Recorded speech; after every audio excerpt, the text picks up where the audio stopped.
Hare Krishna. Welcome to the Nectar of Instruction. We are discussing the second verse now. The first verse will complete and then we'll go to the second verse if possible today. The first verse we are discussing is about the 6 Vegas. Vacho Vegam, Manasah Krodha Vegam, Jivha, Udaropastha Vegam, Etan Vegan yo Vishaheta Dhira, Sarvam Apimam Prithivim Sashishyat. So we were discussing first about atonement. There is a direct the traditional method of cultivation of qualities for purification, and then there is the Panchvicharathra method, the devotional method centered on practicing bhakti yoga. And in that we discussed about Vacho, Manasaha and Krodha Vega based on Srila Prabhupada's commentary. We will complete that, the remaining 3 Vegas, and then we'll look at what Srila Prabhupada says based on Bhaktisiddhanta Saraswati Thakur's commentary. Let's look at the PPT here. So we have Jivha and Udaropastha Vega. So in Jivha Vega, the urge of the tongue.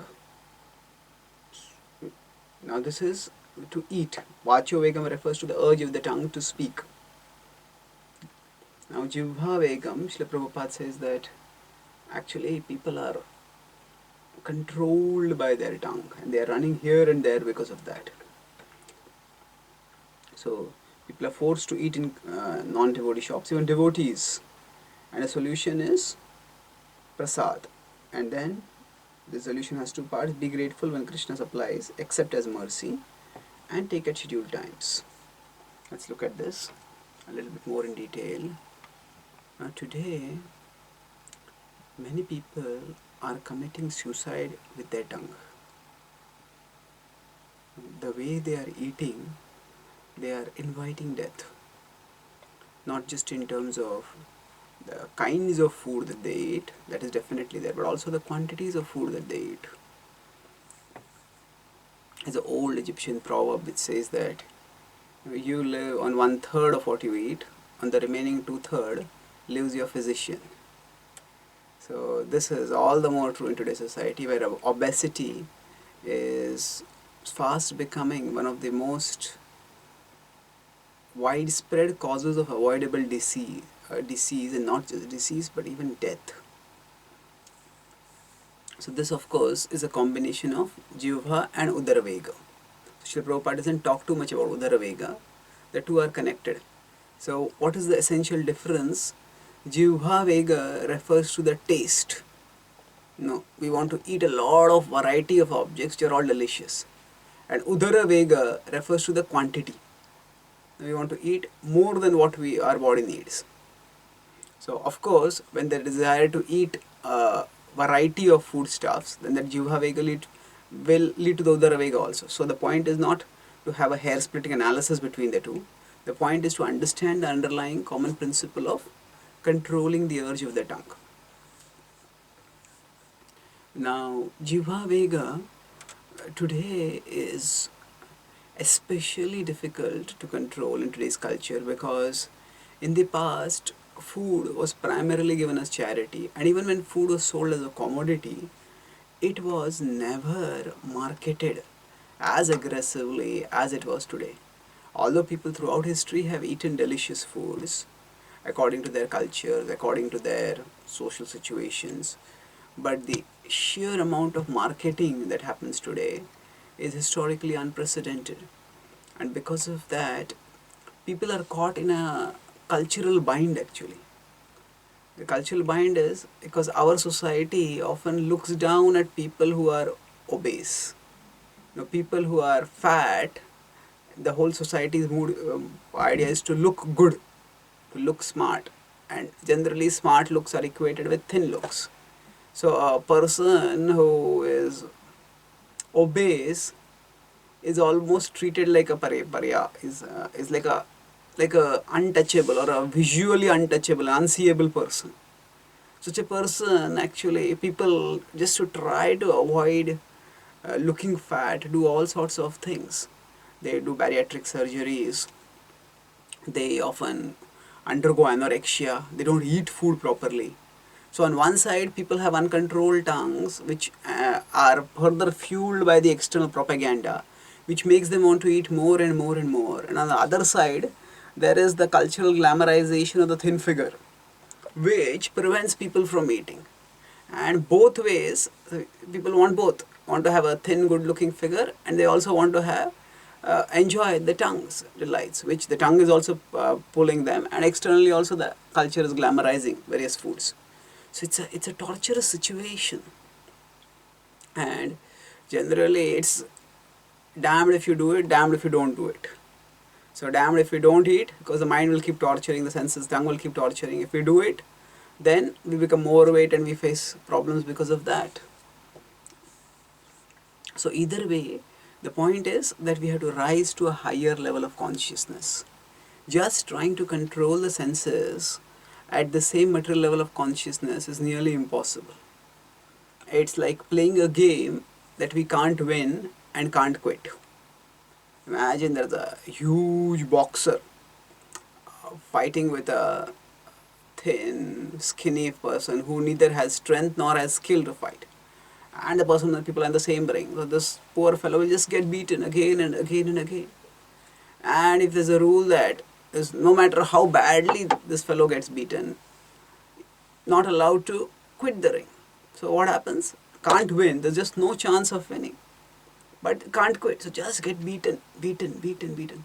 That's the predicament at the material level of consciousness. On one level, we are faced with so many desires, and most material desires, they have these two characteristics. They are insatiable and they are irresistible. Irresistible means we just can't say no to them. At least at the material level of consciousness, it's almost impossible to say no to them, because we are living for material enjoyment only. So they are irresistible. And then they are insatiable. That means if I try to satisfy them, they don't get satisfied. They blaze further and become bigger. And then I become trapped further. So this is the two-way bind, insatiability and irresistibility. Insatiability means we can't win the game. Irresistibility means we can't quit the game. So we can't win the game means even if we satisfy those desires, even if we get those enjoyments, we don't win, because those desires blaze further and they want us to get more and more and more. So it's insatiable. And irresistible means if you say, I'll just not bother about this desire, it doesn't work, because the desires keep haunting us, goading us, biting us from inside. Do this, get this, enjoy this. So that is the sorry predicament that we find ourselves in. And this is not just the predicament for devotees. Earlier I talked about wanting to eat and enjoy, and wanting to have a good figure and enjoy. That is a predicament which even non-devotees, even general people face this. And also, beyond that, there is also the whole point that even materialistic people cannot fulfill all the desires that are there in their mind. How can they? Because their bodies are limited, their resources are limited, their lifespan is limited. They can't fulfill all the desires. So they also have to live with unfulfilled desires, and that also causes anguish to them. So the torture is there for everyone at the material level of consciousness. No matter what happens, everybody has to struggle and suffer. Now, when we talk about controlling the tongue, what does it mean? There is one level of control that is for looking good. Now, some people fast. There are diets for reducing one's weight are very popular, and there are all kinds of sometimes crazy diets. Sometimes there's one particular diet which has become popular because of the advocacy of one particular set of doctors, although other doctors are militantly opposed to it. They say that just gorge on one day and fast on the next day. That means one day eat whatever you like, just fulfill all your heart's desire, and the next day just take some soup, take some salad, eat nothing, practically speaking. And they say that overall the body is, if you gorge on one day and fast on the next day, then overall the body's balance will such that actually you will lose weight. Now, first of all, it's very unlikely that the body will lose weight, but even if that happens, that doesn't suit the body's biochemical mechanism. The body just doesn't know what is going to happen, how I'm supposed to adapt. The body has its own clock and its own system. It's very physically as well as psychologically hazardous. So people are desperate to at one side satisfy the tongue and at the same time not pay the cost for satisfying the tongue. And because of that, they are in a trap. So fasting is often adopted by people as a means to decrease their weight. And some people maybe seem to be very controlled in their tongue, very selective in their eating. Now, to the extent a person has self-control, that is appreciable. But just self-control in and of itself is not necessarily a sign of spiritual advancement. Now, Hiranyakashipu had self-control, but he was spiritually most regressed, not at all advanced. His whole motive was not at all devotional, it was entirely anti-devotional, to defy Lord Vishnu, disrupt the order of Lord Vishnu, and eventually provoke and destroy Lord Vishnu. So, just the ability to control the tongue in and of itself is not necessarily spiritual. Although it is valuable, we could say even essential, for making steady spiritual advancement. But we shouldn't glorify it as a separate virtue. But the whole process of devotional service is such that as we go along the expressway of devotional service, the senses automatically get regulated. So when we take prasad, at that time, we learn to control the tongue, because prasad itself circumscribes, it limits the kinds of food that we will get. So that itself is a major level of sense control, because there are so many allurements to the tongue, and if we decide I'm going to take prasad, then that limits the varieties available for our tongue to titillate itself. Of course, once we get adapted to those limitations, within those limitations, prasad also offers us nearly endless allurements. And as sadhakas, we also need enjoyment. We need enjoyment even at the material level, and that is not banned. Bhakti provides us material enjoyment that is within the precincts of dharma.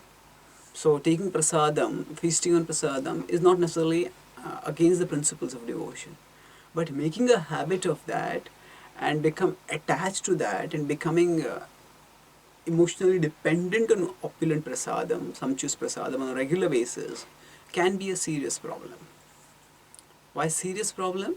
Because although Krishna Prasad is also Krishna, the question is not whether it is Krishna or not, the question is whether it reminds us of Krishna or not.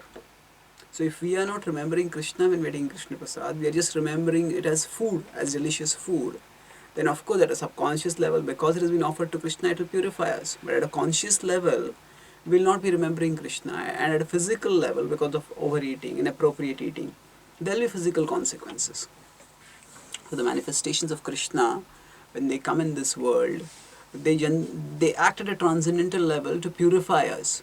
But at a material level, they act like other material substances.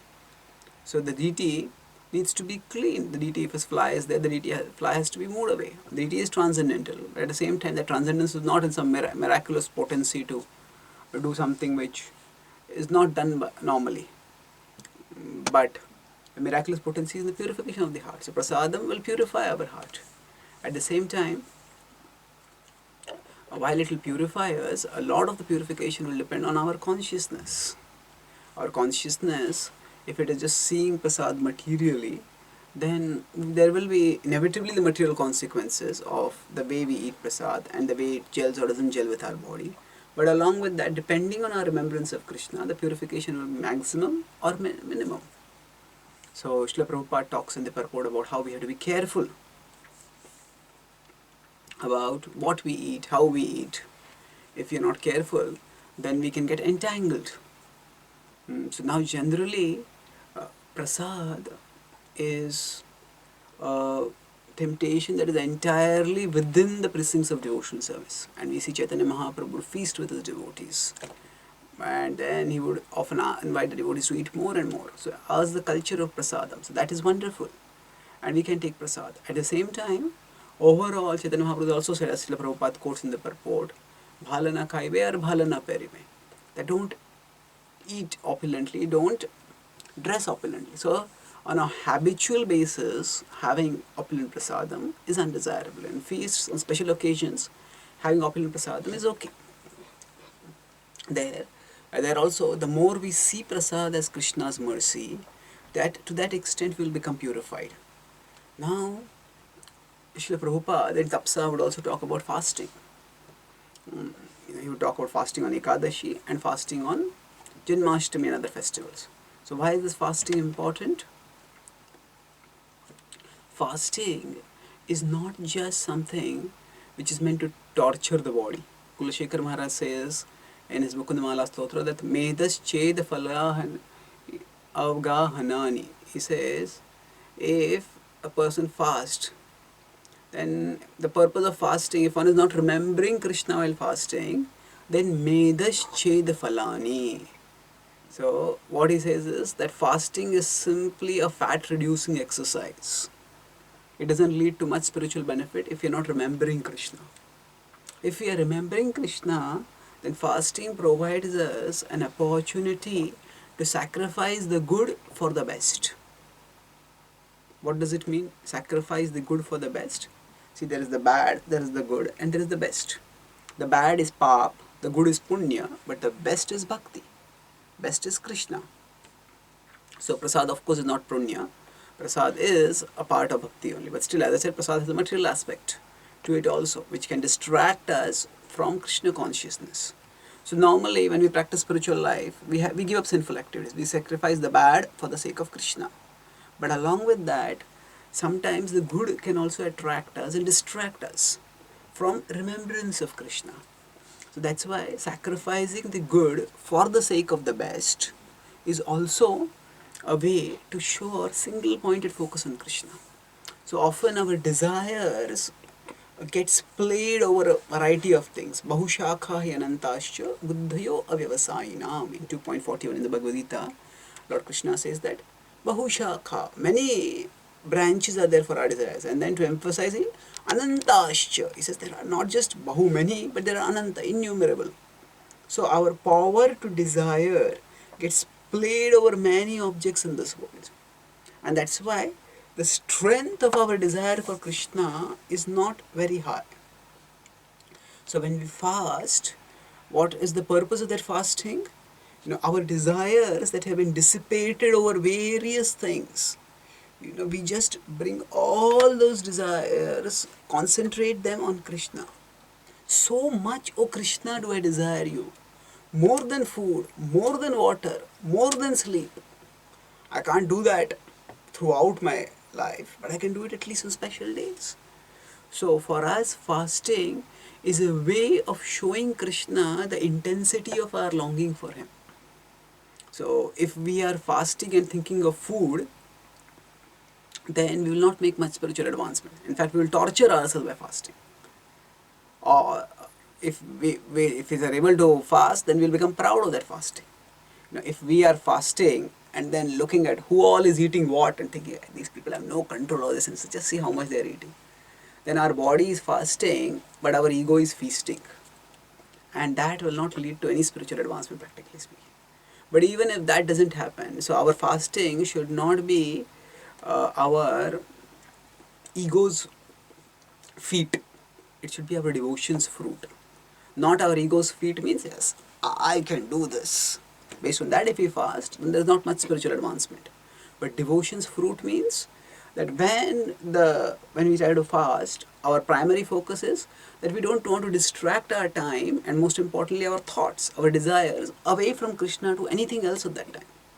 So the purpose of fasting is to concentrate our desires primarily and possibly exclusively on Krishna, at least during the duration of the fast.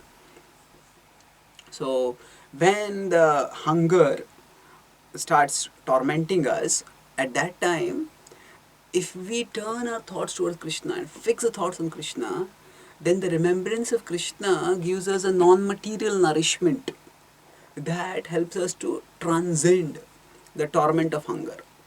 That's what Parikshit Maharaj tells Shukadeva Goswami.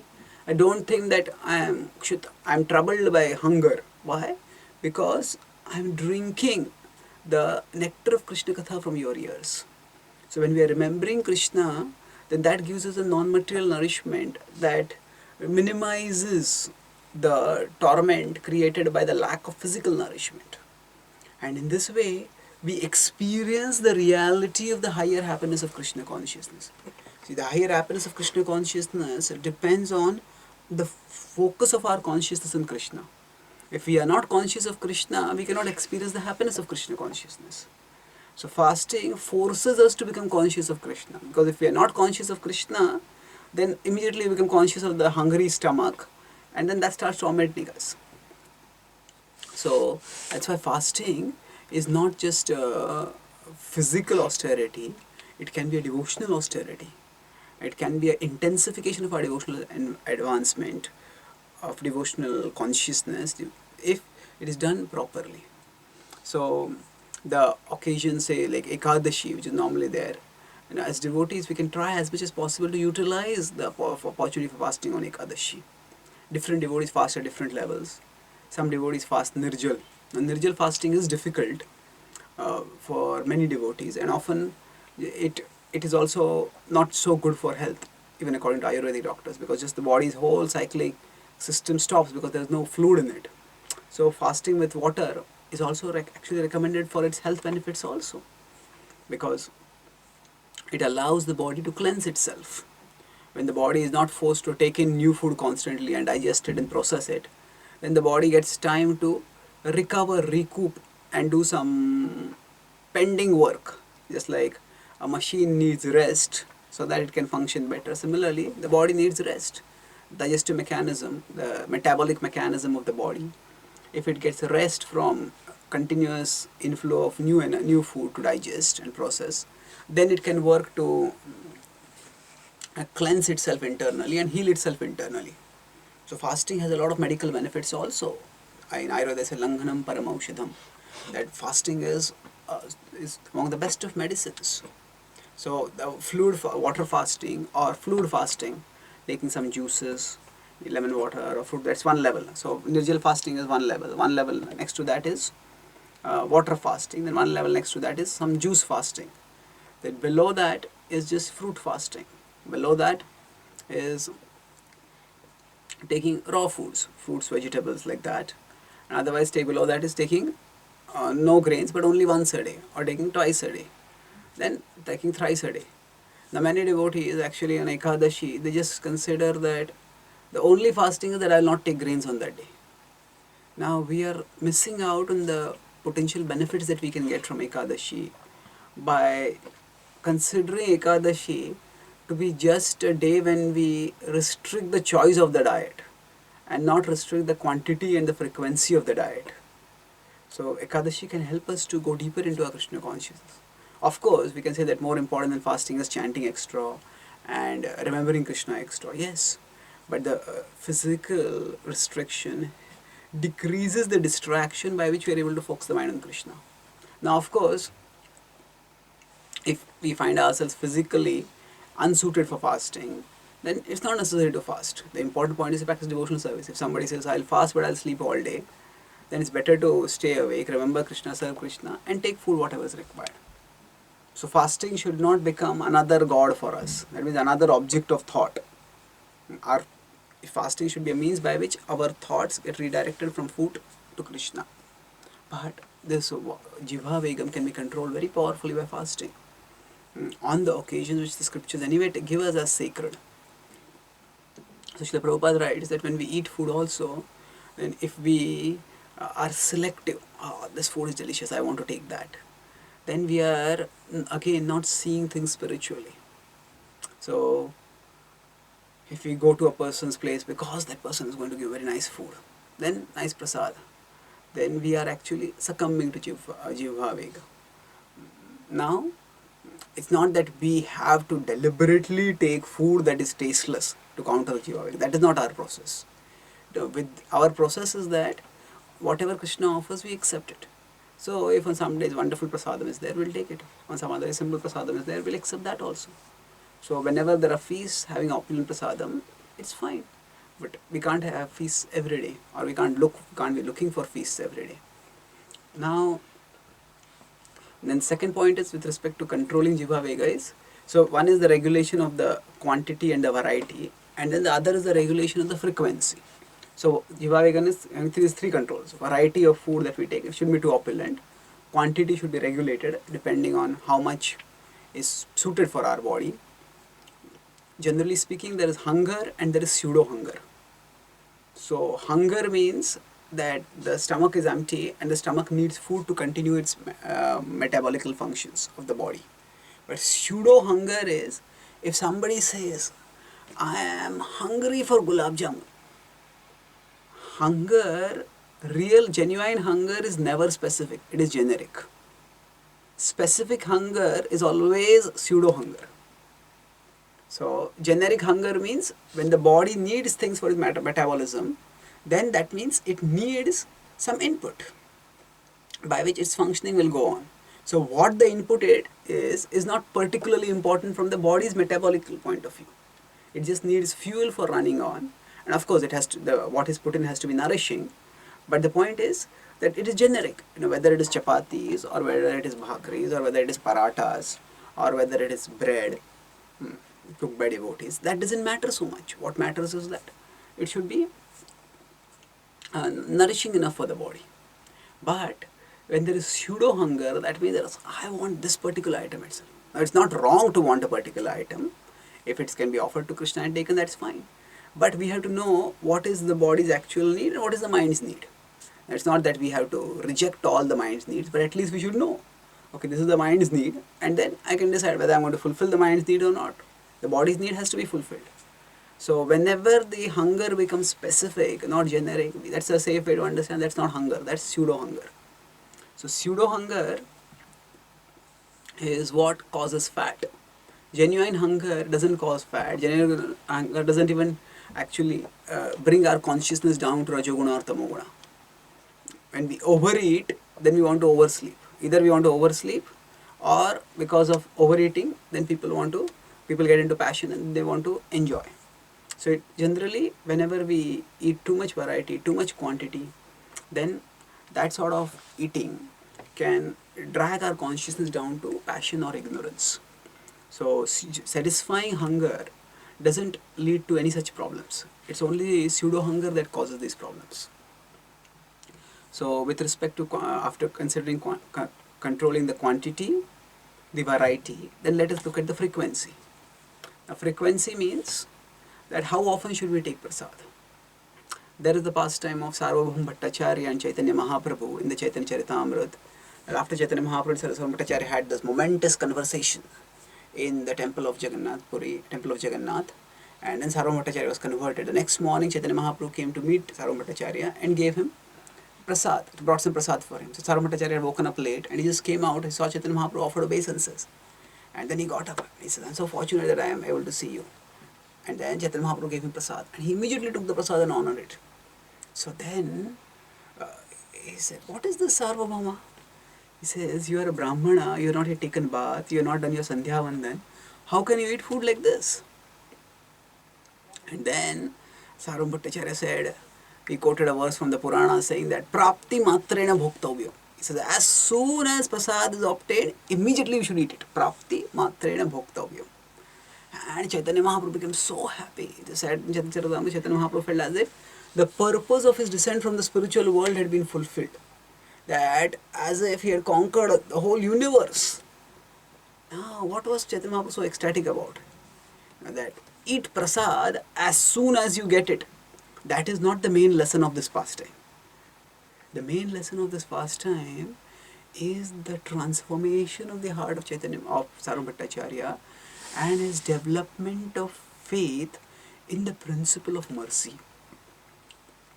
He was earlier a dry logician, he was an impersonalist, and he was not focused so much on bhakti, although he was worshipping Jagannath. The idea was that ultimately one has to use jnana. And those who are of this category, they think that what brings advancement is the rigid adherence to the rules, not so much the principle of mercy. So what Chaitanya Mahaprabhu saw in this pastime is that Sarvabhauma Bhattacharya's faith in the principle of mercy has become far greater than his faith in the rigid adherence of rules. So it was that which made Chaitanya Mahaprabhu elated. So when the deity prasadam comes and one sees the prasadam as mercy, and then one doesn't bother about one's rules and takes the deity prasadam. So that is what so it is the increased faith in the principle of mercy as compared to the principle of rigid adherence of rules. That is what Chaitanya Mahaprabhu appreciated. Now in our case, what happens is we are really not thinking of prasadam as mercy. We think of prasadam as opportunity to enjoy. So if some other devotees are, we shouldn't. If somebody takes prasadam just whenever it comes, we shouldn't think we shouldn't try to figure out what the consciousness of that person is. And that devotee can take that. But for ourselves, we are not here to judge others, but we do want to make sure that our consciousness stays spiritual. So if somebody gets prasadam at other times, then we may decide we can take a little bit, honor it if we want, or we can offer obeisances to it. That is also another way of honoring it. That's what Haridas Thakur did in his last days when Chaitanya Mahaprabhu brought prasad to him. Or we can keep it and take it later during prasadam times. It's best that we keep our prasadam times regulated. That means take prasad at fixed times. So that will also ensure that we are not food conscious, we are Krishna conscious. We're always thinking, where will I get good food? Where will I get food? Good food. So this is Jivha Vegam. Now, let's move forward to, we also discussed Udar Vegam in this also. Now, when it is said that we should, Prabhupada will often quote Ayurveda and say that 50% of our stomach can be filled with food, 25% can be kept for air, and 25% for water. So the idea is, how do I know what is 50%? So Krishna gives a broad guideline.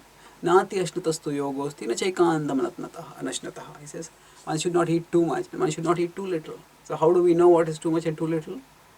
We don't know for ourselves, right, as a rigid formula, but over a period of time we learn from ourselves.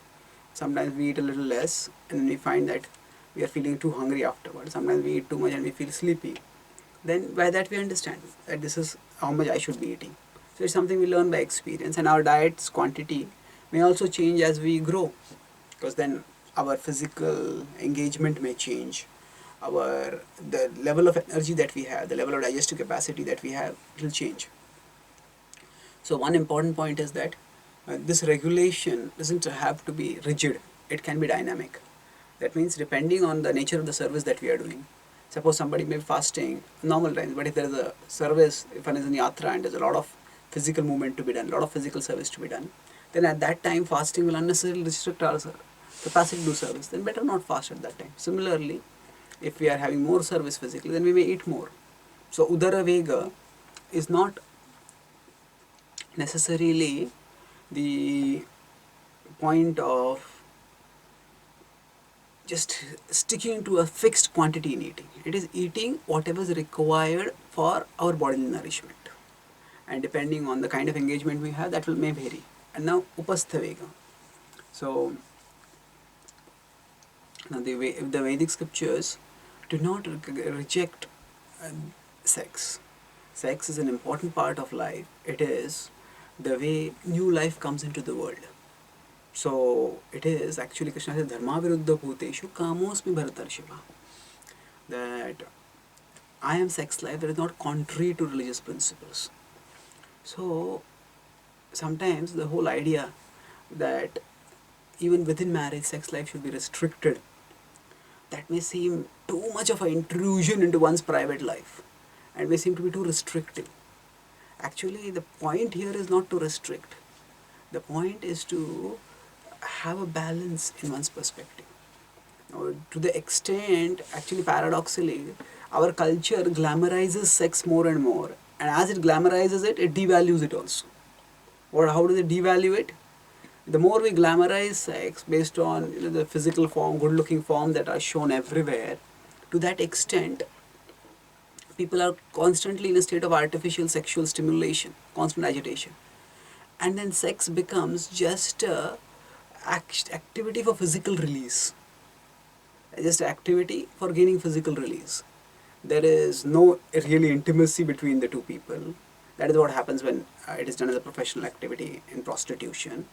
There is just a physical release. So actually, sex is considered so sacred, it is so valued that it is reserved for procreation. It is not that it is considered to be something so sinful, something so bad, something so negative that it should not be done. That is not the point. When something brings new life into the world, it's not to be considered wrong. But the point is, when that which has the potential to bring new life into the world, that which is so glorious, we make it so trivial that it is just a casual activity for gaining some uh, relief from boredom, for just gaining some physical release. Then we are trivializing that which is special. So the point here is that sex offers human beings the opportunity to become co-creators with God. God is creating new life, and He's using a male and a female to do that. So what is actually a sacred activity, we make the culture around us today, it by its incessant glamorization of that activity, trivializes it. And when it trivializes it, then it becomes just an activity for physical release. And then it further becomes, uh, it can become even more unregulated. As I said, it can go into the means where people forcibly violate others and commit all sorts of sexual crimes. So the focus is on maintaining the spiritual vision and doing things for the purpose for which they are meant. So that way one can control the. So the point here is not to deprive, the point is to retrieve. What does it mean? It's not that the focus is no, no, no, no, no. It's not. It's not on deprivation. It's a retrieve. Retrieve means that this particular activity has a purpose, and we want to retrieve that purpose within our own understanding and act according to that purpose. Now, let's look at Bhakti Thakur's commentary. We have discussed most of these points already, so we'll just discuss them briefly now. So, Bhakti Thakur has written a commentary called the Anuvritti, and in which he described that the Vacho Vega. So basically, he talks about Vacho Vega, and he says this is the Prajalpa of the Karmis, Gyanis and Karma Kandis. So all the newspapers that are there, all the magazines that are there, all the channels that are there, that talk about so many things. This is all leading to Prajalpa. It is all based on mundane talk. So now, it is not that devotees have to be completely oblivious of worldly things. But often the worldly news is not really new. One social commentator has said all the news is old things happening to new people. All the news is old things happening to new people. There was some disaster over there, then that was 1 year ago. Now there's some disaster here, and there's some disaster there. Okay, there was this tournament, and this team won the tournament, and now that team won the tournament, now that team won the tournament. So it's just old things happening to new people. So it is not that devotees have to stay uninformed about material things, but we don't have to think that being informed about every single thing that is happening, that anyone considers important, that is all important. No, we should be aware of basic things, but beyond that, we focus on being aware of our own true self. Being aware of ourselves as souls and our real life with Krishna. And for that, we need to study scripture, associate with devotees, and tune our consciousness spiritually. So, for our functional purposes in the world, whatever basic awareness that is required, that is fine. But just getting involved in endless talks over socio-political issues and cultural issues, if that is not leading to any Krishna conscious inferences, conclusions, then that can be a waste of time. Actually, never before in human history has information been so totally diverse from function. Information being diverse from function. In the past, people's information was based on their function. So what does if a person is an artist, if artisan say, if a person is a potter, Then what does the person learn? The person learns pottery. So the information is connected with the function. The potter doesn't need to know everything about everything.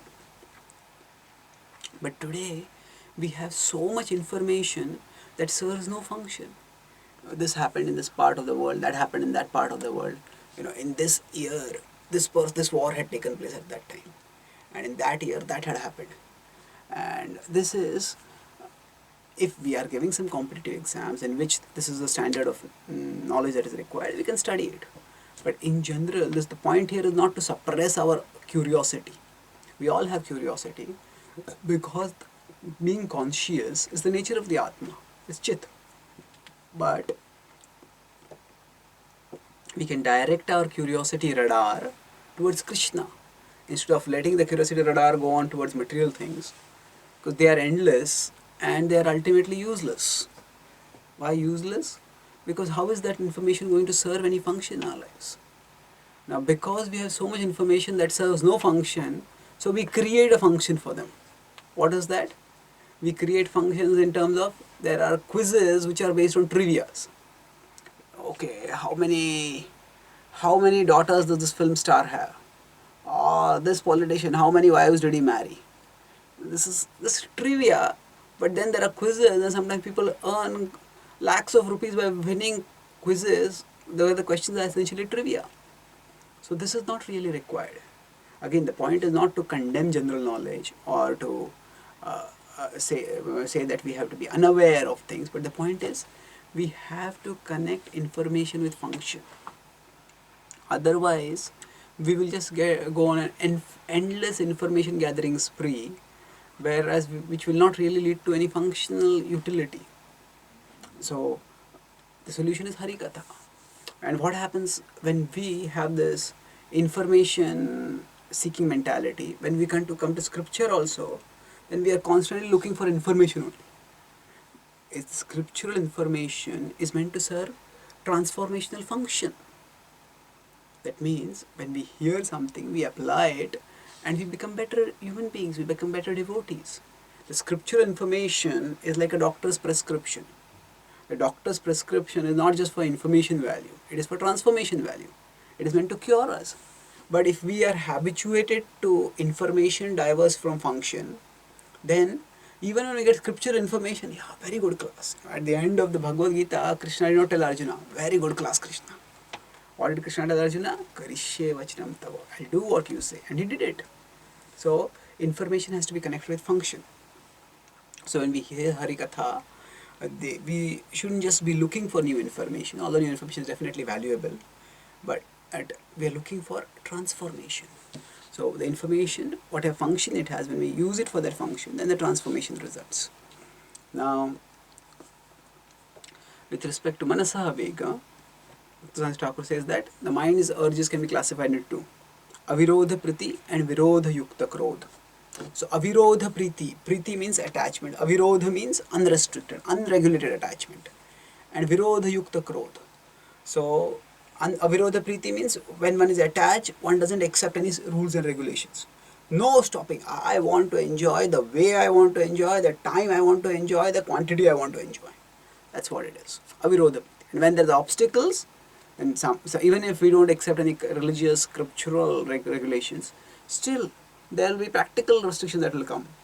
And when those restrictions come, when our desires are not fulfilled, then Virodha Yukta Krodha, then we get angry. So he brings Vacho Vegam Manasaha Krodha Vegam. So he makes Krodha as also one of the Vegas of the mind. Now the point here is that again, the point of analysis is never to split our hair. Split our hair means try to find out minute differences in categories. That's never the point. Whenever the scriptures give us typology means classification into various types, the purpose is to gain a framework for our thinking and living. So whenever any system of classification is there, it will never map accurately into reality, because reality is complex. So the system of classification is meant to act as a guideline for thinking and living. It is not meant to be like a precise point by point correlation with everything in reality. That's not the purpose. So Whether anger is classified as separate vega or is it classified as a subcategory of mind, that doesn't matter. But there is, so generally whenever there is anger, we can look back at what was it that caused it. We'll find it some frustration. And when we find out, okay, it was due to frustration, then we can look back and see what was the expectation that caused the frustration. And whether the expectation was realistic, whether the expectation was desirable, whether it was necessary. So by that, by recognizing that anger comes by frustration, frustration comes by expectation, we can go to the root and check whether that expectation was warranted or not. And many times our expectation itself of others, of things, is unwarranted. And that's what causes frustration. That's what causes eventually anger. So when there is avirodha priti, that means there is unrestricted attachment, then the expectation is too high. And then when this frustration, actually anger comes up. So the way to curb anger is not just to not get angry, but it's also to decrease our expectations. To know that this world is a place of misery, things will go wrong over here. Therefore, if we have too many high expectations, we are just preparing ourselves for frustration and suffering. Now, after this, let's look at the Jivha Udara Pasthavegam. Now, in Jivha Vegam, now this is the point that our acharyas make, that the Jivha, Udara and Pastha are in a straight line. So, we wonder what is the physical linearity of all three got to do with anything. Our desires are something which are in the mind. So, what have they got to do with the position of the three in one line? But the point is, the three in one line indicate that there is a physical connection between the two. And our desires are not entirely mental. They are connected with the physical body, and physical stimuli can increase them, and physical expressions come out when those desires become strong. So there is the spiritual level, there is the mental level, the physical level. And the physical affects the mental affects the physical. So if I lie down on an easy chair with my head resting against a comfortable headrest and then try to study, my physical posture will make me more susceptible to sleep. And I'll feel, oh, the desire to sleep, if it is there, it will become stronger. If the desire to sleep is not there, still the desire to sleep may also come. So the physical is connected with the mental. So the tongue is where when we eat a lot, then the stomach becomes bloated. When the stomach becomes bloated, then actually there's the passion in the body increases. And the passion increases, then one wants to express itself. That has to be expressed in various ways. So sex, illicit sex is also one way. Now, there are various kinds of urges of the tongue. Among the various urges of the tongue, actually speaking, the urges for delicious food based on the various rasas. There are 6 different rasas which can be stimulated, and when those rasas are stimulated, that causes agitation of the tongue. So when we control that agitation, then we are not succumbing to the Jivha Vega. So here the song by Bhaktivinoda Thakur, which Srila Prabhupada has given us as the Prasadam prayers, Sharira Vidya Jala, comes. Actually this song has 2 parts. The first is a verse from the Mahabharata, Mahaprasade Govinde Nama Brahmani Vaishnave Salpa Punyavritam Rajan Vishwaso Neva Jayate. So it's a prayer of lamentation, saying that, alas, we don't have faith in the 3 manifestations of mercy. Mahaprasad, the Nama Brahmani and Vaishnave, the holy name, the Prasad and the devotees. These are actually 3 ways in which, 3 things in which we don't have faith, but the 3 things if we do, our faith can increase. So first it's a prayer of lamentation, and then there is a meditation on how Prasad is so glorious. So now we see this prayer itself reveals the depth of the philosophical contemplation of the Vaishnavacharyas. In many world religions, there is the tradition of saying grace, means to thank God for the food that has been given. That is a good tradition. But the Acharyas are thanking God not just for food that is given. Food is needed for survival. Without food we will die. So naturally when food is given, it's a valuable gift. It's an essential gift, and we are grateful to God for that. But the Acharyas, Bhaktivinoda Thakur is not thanking God, oh God, if you didn't give me food, I will die. So thank you for giving me food. Actually, at that level, nature is providing food to everyone. Of course, it is important for humans to be conscious that the food is coming from God. Animals can't be conscious of that. But the point is that nature provides food to everyone. So bodily maintenance is arranged for by nature. So just thanking God for bodily maintenance is basically thanking God for being able to live at the animal level. We need God's grace to even live at the animal level. But thanking God to live at the animal level, to fulfill the animal needs of the body, that doesn't indicate a very high consciousness.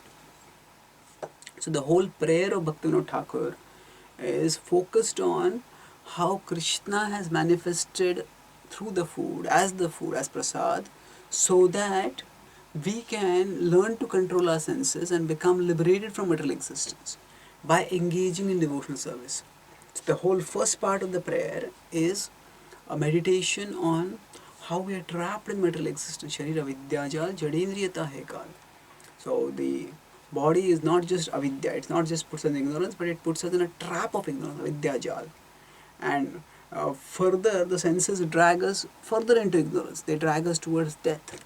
They drag us towards activity that will perpetuate our karmic bondage and cause us to go on in the cycle of birth and death again and again. Jadindriyata hai kal. And jive fele vishaya sagare. That there's not just one or two sense objects, there are an ocean of sense objects all around us. So we are in a really tough situation. We don't know about higher knowledge or higher taste. The body has covered that up for us. Then the senses are dragging us towards sense objects, and there are terrible. There are almost an infinite number of sense objects around us. And on top of that, tar madhye jiva ati lobhomoya sudharmati. That among all the senses, the tongue is the most voracious. Actually, those who learn to control the tongue find that the other senses also come under control without much difficulty. There is, of course, always a challenge to control any sense, but the tongue, when we feel its enjoying mentality, then that enjoying mentality spreads to the rest of the body also, and other senses also become aroused with the enjoying mentality. So, in this way, when we control the senses, then we can begin control of senses by controlling the tongue. So this whole prayer is Take jeta kathina samsare. Because of this uncontrolled senses, we are in very great difficulty in the samsara. But seeing us suffering, struggling, sinking in the samsara, Krishna bada dama kori bare jivva jaye. He comes to enable us to conquer his tongue. And how does he do that? Swaprasad annadi lobhai. So he gives us his prasad, and we are going to take it to our heart's content, not to our tongue's content, because the tongue will never become contented. Tongue will always stay discontented and keep us discontented. So say Annamrit Pav Radha Krishna Gunagav. That take the food which is actually Amrit, which is nectar. And after taking it, what do? We want to get energy so that we can engage in devotional service. Radha Krishna Gunagav. And then Premeda Ko Chaitanya Nitai. So when we call out to the mercy of Gauranga Nityananda, please help us, we are struggling. It's by your mercy that we can engage in devotional service. So we want to serve Radha Krishna, and we need the mercy of Gaur Nitai for that. So it's a profound meditation on our miserable, vulnerable, perishable condition in material existence, and the rescuing grace that Krishna manifests through food as prasad. So now after that, Srila Prabhupada goes to the belly, and there he talks about stomach diseases. We talked about how most of the sufferings come because of the overeating. So obesity is a cause of avoidable disease and death, a major cause. Now foods can also be of various types. We'll discuss about foods in the various modes when we go into the discussion in the 17th chapter of the Bhagavad Gita. But here there's a list of various foods which can be of various kinds. So we see the person eats. There are people who are tamasic. They eat corpses. So meat eating is tamasic. Then eating food that is too spicy is rajasic. Then eating milk and grains, that is sattvic. Then taking intoxicants, also tamasic. Then beyond all this is offering food to Krishna and taking it, that is delicious. But if somebody goes to some rich person's house, some mansion, just for visiting food, then we are not really in devotional consciousness over there. So prasad is transcendental, but our consciousness is passionate at that time. So now, sometimes devotees wonder, should we differentiate between prasad? Is this prasad passionate? Is this rajasic? Is this tamasic? Is this sattvic? Should we look at prasad that way or not? Prasad is transcendental, no doubt, because it's offered to Krishna. So at the same time, we also have to understand that we are not transcendental, and a certain effect will be there on us of the prasad. So we have to check what is the effect that I want and what is the effect that is coming on me. So we look at it from two perspectives. Say, for example, many people who are familiar with Vedic culture, because they say Hindus, they are Indians born in India, when they come to a temple, ISKCON temple, and they hear, oh, there is pizza prasad, they get a culture shock. Because they think, how can pizza be prasad? Their idea of prasad is, you go to a temple and then you stretch forward your hand reverentially, make the palm folded, and then you get some Charan, get some get some sweet, get some sugar, and that's what they consider as prasad. So prasad, for them, pizza is a Western delicacy. How can pizza be prasad? They get a sort of culture shock by that. So the point is, prasad is not just a cultural commodity. It's a spiritual principle. Cultural commodity means, okay, in the culture that we may have been brought up in, but generally we would have equated prasad with a particular item. Okay, this food is what is prasad. But actually, prasad is a spiritual principle. The spiritual principle is that whatever we eat, we offer to Krishna before that, and then take the remnants as his mercy. So seen in this way, prasad should not be restricted to one small morsel that we get at the end of a religious function. All the food that we eat should be prasad. So when all the food that we eat should be prasad, then prasad has to become a spiritual principle, because different people will eat different kinds of food. Now certainly Krishna doesn't want the flesh of his own other children. So that's why we can't eat non-vegetarian food. We can't offer non-vegetarian food to Krishna. So we can't have non-vegetarian prasadam. But different people have different cultures, and in their culture the cuisines are different, and accordingly foods are different. So if somebody is from a part of a country, part of the world where pizzas are very common, and the people there are habituated to eating pizzas, and then they offer pizzas and then take pizzas, so then that is perfectly all right, because that is the normal food. So what they are doing is, the cultural translation of the spiritual principle will vary. The cultural translation or the cultural expression. So for us, prasadam may translate as sweet, or if we are devotees who have a culture of taking full meal as prasad, then it may be rice, dal, sabji, chapati. Now that is prasad for us, so that's fine. Now the cultural translation of prasad will vary depending on time, place, circumstance. So pizza can also be prasad, because what is important is the spiritual principle. That the spiritual principle is that the food that we eat, we offer to Krishna and then we take that. But this doesn't necessarily mean that pizza prasad is necessarily a very desirable prasadam which everybody should be excited about. It's prasadam, no doubt. So we don't see prasadam in terms of material vision. This is goodness, passion, ignorance. Nor should we see prasadam, oh, this is an Indian item, this is a Chinese item, this is a Italian item. Now, for a functional, conversational point of view, they might told, oh, today there is Italian. But internally, we should focus on the point that it is prasad. So, although there is no rule against, say, Indian devotees taking Chinese food, Chinese prasadam, the point is that we need to remember Krishna.